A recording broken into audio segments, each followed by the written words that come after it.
You know how in every pool of poker players, there's that one person that everybody just can't stand because they're like, why is he so lucky? Why does he win so many more tournaments than me? Why is his cash game heater go on so much longer than mine? Why does he always get the card that he needs? And you can't stop thinking about this person and complaining about them. Well, I got news for you. It's not actually luck. It took me a long time to figure this out myself, but there are certain things that this person is doing that if you do them too, you can become the person that everybody's complaining about because it looks like you are the lucky one. It gives you the illusion of luck, but it's actually a form of skill. So I'm going to teach you that right now. Here's the big concept that you're going to laugh. You're going to laugh when you hear it for the first time, but I want you to know it goes far deeper than what it first sounds like. So the big concept is you always need to be willing to win more. Right? It's so stupid. It's so simple. But I'm going to take you through all the infinite ways that human beings are capable of taking yourself out of that state. And I promise you, there's going to be stuff on this list that you're doing. I'm going to teach you how to stop doing it so that you can get into that place where you're always willing to win more, to have more, to do better. And from there, you are going to be the one that everybody is looking to saying, oh, why is this so lucky? God. So when you're winning, there's going to be a few things that make you kind of go, I'm not sure if I want to keep going. It's getting a little too uncomfortable. Here's one. Everybody starts talking about you. You start getting all of this attention from other people. They're talking about you. They're gossiping about you. They're complaining about you.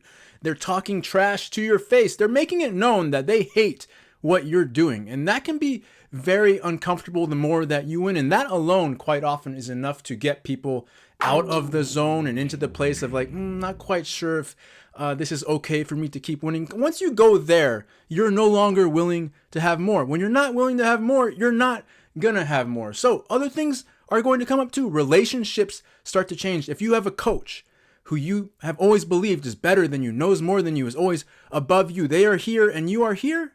Well, when you start climbing and you start winning more than they are, that's going to change the relationship. They might not be your coach anymore. They might not want to talk to you anymore. They might resent you. And these types of things are going to happen. It's going to happen with coaches. It's going to happen with friends. It's going to happen with family who see you getting more and more success.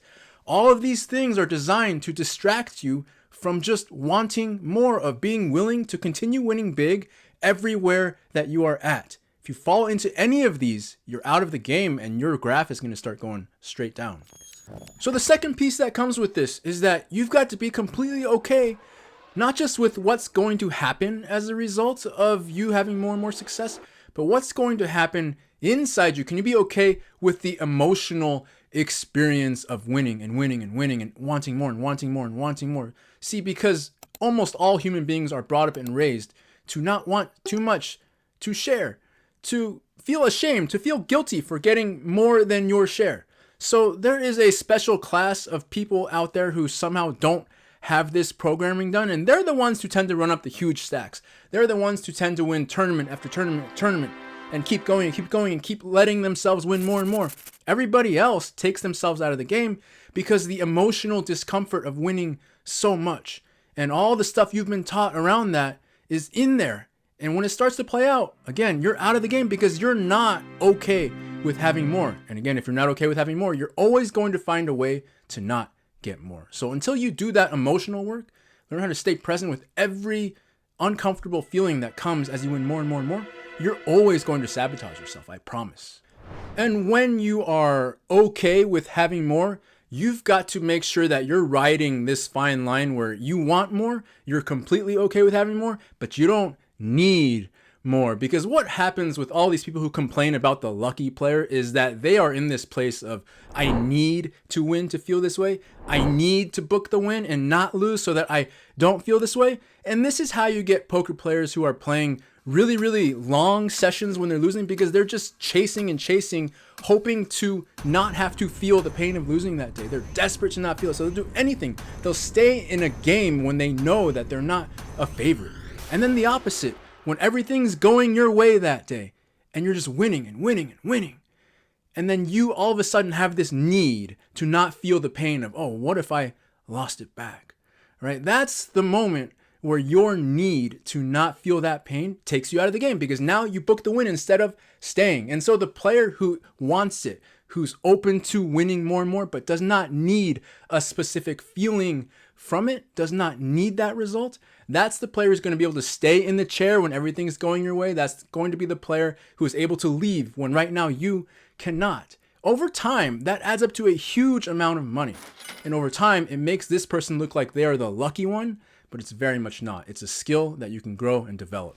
On that note, you know what I really, really want and am open to having a lot more, but I definitely don't need is your freaking email address, man. All right, listen, the other coaches out there are not putting out any original ideas around the topics of how to play your best poker, how to live a happier life, how to feel really good inside yourself as you are playing a game that you love. They're just recycling the same garbage every single day. And that's why I get messages every single day just about now of like, oh wow, I've been using these things that you write about and I just won my first tournament in 15 years.